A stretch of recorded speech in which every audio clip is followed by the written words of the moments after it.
welcome. It is the two-man war with Adam Russell and Johnny Ward, building up to what is undoubtedly, unless you disagree, obviously, the biggest game of the season: Liverpool versus Manchester United. Liverpool, the champions, versus Manchester United, leaders.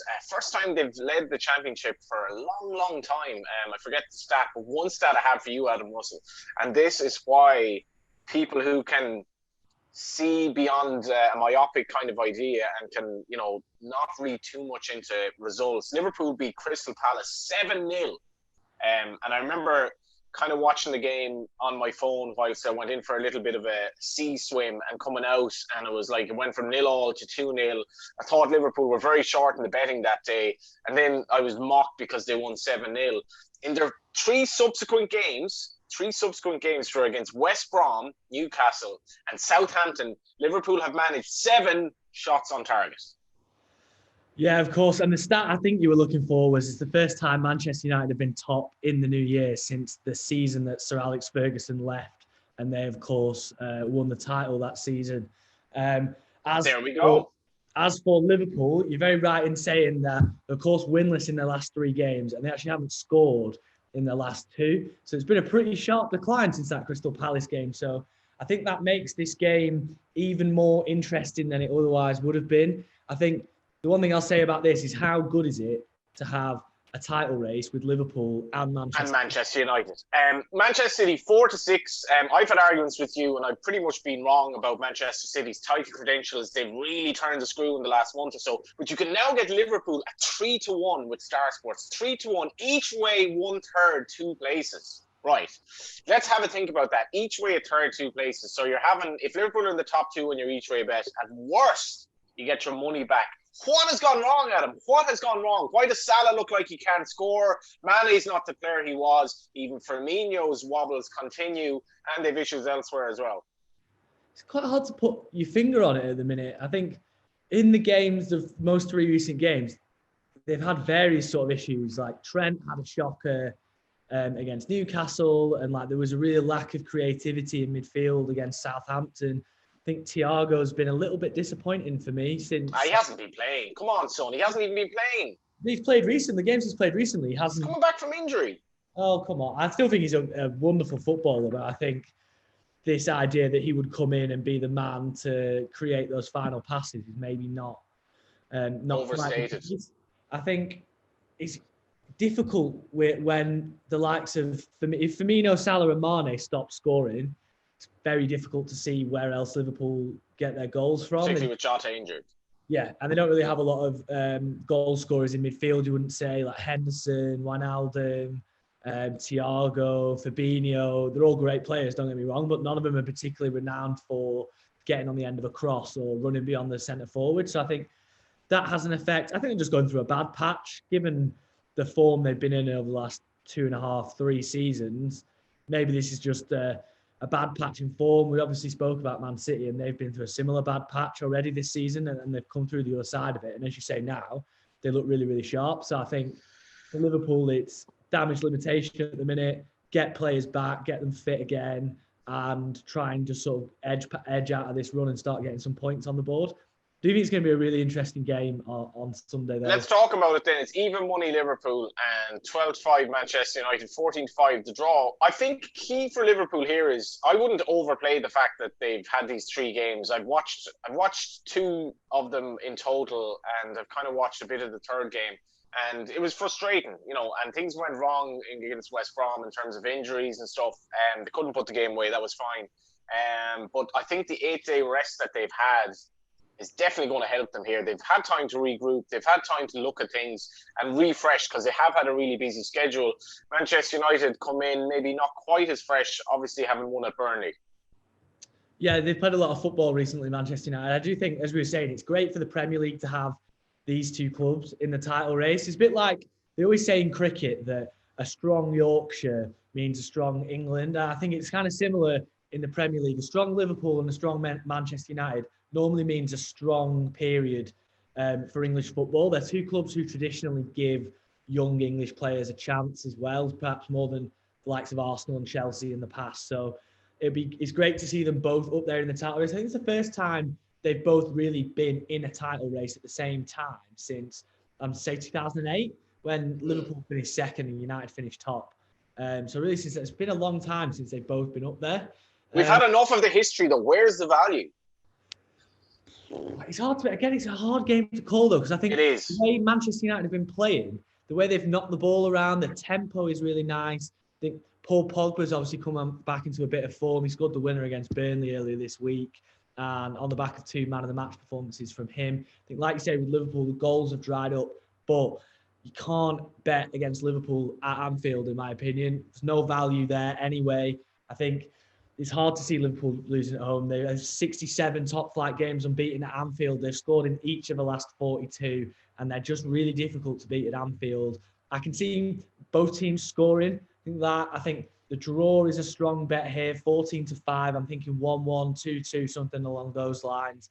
But I think home advantage just makes me think Liverpool would disregard the form book completely. And I think Liverpool 2-1, that's 15-2 at the minute. That's reasonably good value. I think there could be a goal for each side. Again, Liverpool to win, both teams to score, Mane to score any time. That's 5-1 at the minute with Star Sports. So some interesting angles there. I do think it's going to be a tight game. It is a really difficult one to call, but I think it's the biggest game of the season so far for me. It's going to be a really, really interesting game on Sunday. And by that time, City will know that either one or both of their main rivals have dropped points, and they play Palace at 6 on at 7:15. The interesting thing for me on City is that I watched them against Liverpool in the league and watched them against Man United in the League Cup recently, and they were comfortably the better team on both occasions. Yeah, and I think fairly significantly, and maybe not something you'd normally associate with a Pep Guardiola side, is they've got the best defensive record in the Premier League. They're defending very well. They're defending well. They look solid. It's the opposite of what he did when he first came in. Is he built a winning team around the brilliant attacking players he's got. Now he seems he's going the opposite way, and he's building out from the defence.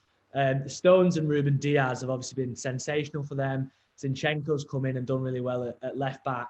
And I think really impressed with João Cancelo on the right. I think his positional awareness, and he almost, in some of the games, he plays almost like a right centre defensive midfielder. He tucks way inside and just opens up that free space down the right-hand side, and De Bruyne will drift out there, and he almost has that right-hand side all to himself. And I think he's been a really important addition. So I think it's interesting to see Man City building out from the defence rather than associate with the attack. And now they've got a point where I was watching them last night, and the 6 attacking players have almost had free reign, especially when the opposition have the ball.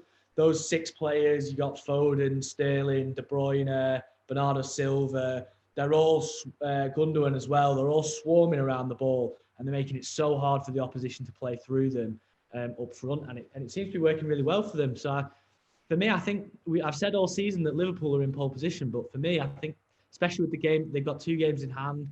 I think City are the favourites now, and obviously that's rightly reflected in the markets, 4-6 now. It is kind of remarkable that you can effectively get even money that they finish in the top 2. I think they were like 4-5 after the Palace game just to win the league, and it's not like they've fallen off a cliff, and they've had an awful lot of injuries. So it's intriguing. Where do you see United 11-2? Where do you see that? Do you think there's value? Well, I've been saying, like, since last summer, I think they could be title contenders just because they've so much quality on the break. And I think, bringing in Bruno Fernandes has made this team a different team. If you look at them against Man City in the League Cup semi-final, like they're clearly still inferior to them, and City just ran the show in midfield that day, even with what Man United probably thought was their best midfield 3. But at the same time, and this evokes memories of the old Man United, they have found ways of winning games now that, like, with late goals, very late goals, games that they would have lost, they've fallen behind in a lot of games and won, sort of gotten out of the habit of very, very sloppy first halves. I think the main thing with them is they have options off the bench to change things. So it's the one thing in a dressing room, I think, if you have a reasonable bunch of lads and they're kind of given their commitment, as long as that's based on the fact that if you're not playing well, you will be taken off, and you can bring on Pogba off the bench, which they've done. You can obviously bring on Cavani off the bench. There's so much pace apart from that, and they're probably getting a little bit of belief. They're not as good defensively as maybe Manchester City. I think we can safely say that. But they are Manchester United. I think that matters for something. They will believe they can do it, and I kind of hope they hang on in there because I just think it's fascinating. As it is now, City should probably win the league, and Liverpool should finish second. But Manchester United, the longer they hold on in there, I think they'll get more belief as it goes on. I was saying to you, it's like a 3-mile chase over an island. It's a really weird one. There's 7 or 8 teams in the pack at the minute, and the front runners are not setting a great pace. It's quite gentle at the front at the minute. Nice analogy, sir. Thank you. The rest of us just need to make sure that once we get to that final fence, once there's 5-6 games to go, they need to be in relative touch. If you can be within 3 to 6 points with 4 or 5 games to go, it's anyone's league at this point. I think that obviously brings us really nicely onto Leicester and Southampton. Saturday, 8 o'clock game, 4th versus 7th. And Leicester still keeping pace, despite the fact that they probably shouldn't be nearly good enough. I'm not sure I subscribe to that, to be fair. This is a league at the moment where I think the top team has more or less 2/3 of the available points, so the bar isn't actually very high. No, and I do think Leicester have got, on paper, a very good, especially the starting 11, they've got a very good core group of players. Maybe not on the same level as City or Liverpool, but I do think if you look at it honestly, do you think they're that far behind, say, Arsenal, Chelsea, Tottenham? Because I don't. The way they play, they've obviously got goals up front. They've got strength in midfield. They've got a bit of pace on the flanks from the fullbacks. Got solid centre back. I think they've got a good keeper in Kasper Schmeichel. I think they've got everything that they need to be a regular top 6, top 4 club. It's that extra step that's obviously harder. And I think with Leicester, there'll always be the memories of their 14 season and going on and doing it, whether that can carry them over. But like you said, they've managed to keep pace. And if they do win on Saturday, that and results go their way, they could be in 2nd or 3rd place come the end of the weekend. I wouldn't write them out. I think it'd be an interesting one because Southampton have been there and thereabouts and now dropping back gradually. Vardy to score any time 4 to 5 against them? Printing money, that you think, wouldn't you? Especially penalties and things like that. But be interesting to. I just feel like they could cancel themselves out a little bit. I was talking to you about Leicester's home form, which perhaps surprisingly, given their form at the King Power down the years, has not been on their side so far this season. I think nobody in the Premier League has won a lower percentage of their points at home this season than at Leicester. Bear in mind, you've no crowd now, and as far as I know, there have been more away goals than home goals in the league. I think that stat's correct, which is kind of bonkers. Here's another really interesting kind of angle on that game as well. You obviously remember last season that Leicester went to St Mary's in November last season and beat them 7-1. And at that point, it looked like Leicester could really go on and mount a challenge similar to this season. And Southampton were in a relegation battle. But actually, that was kind of the spark that brought Hasenhüttl's side to life last season. After that game, Southampton won more Premier League points than Leicester. So it was a real kind of revival moment for them. And I think Southampton are unbeaten in their last 4 visits to Leicester. They've won there the last 2 seasons. So they'll go there with every confidence that they can get a result. And I think, like I said, I think they really could cancel each other out. And I don't know whether I might sit on the fence and go for a draw again at this one at 11-4. It's interesting, if you're tempted. Chelsea at Fulham and Spurs at Sheffield United, 2 sides that are expected to go down against 2 sides that are or were at least in the title race. And 40-85 and 8-13, you're getting comfortably north of odds against on the double there as a reflection of the fact that Spurs just don't really convince. And obviously Chelsea are going through that little wobble. Yeah, there's some really interesting fixtures. Again, we've obviously got the kind of main event of Manchester United against Liverpool, but there are, again, some really interesting fixtures. Of course, Star Sports are running a tipping challenge this week. If you want to get involved in that action, Johnny, I think you're going to tell us more, aren't you? Yeah, so we've 7 games here. Now, the tipping challenge is more than 7 games just because of the structure of the games this weekend. And we don't want to back the early kickoff. Everyone says you can't back the early kickoff, so we've just got rid of that altogether. Yeah, I don't like early kickoffs. Never been a fan. Now, I know obviously we're in amazingly strange times and games are spread out for various reasons. There's definitely too much football on TV at the moment. But in any event, the games are Wolves versus West Brom, Leeds, Brighton, West Ham, Burnley, Fulham, Chelsea, Leicester, Southampton, Sheffield United, Spurs, Liverpool versus Manchester United, live from Anfield behind closed doors. Imagine if there were a crowd there. Manchester Manchester City versus Palace is the final of those 7 games, the Tibble Challenge.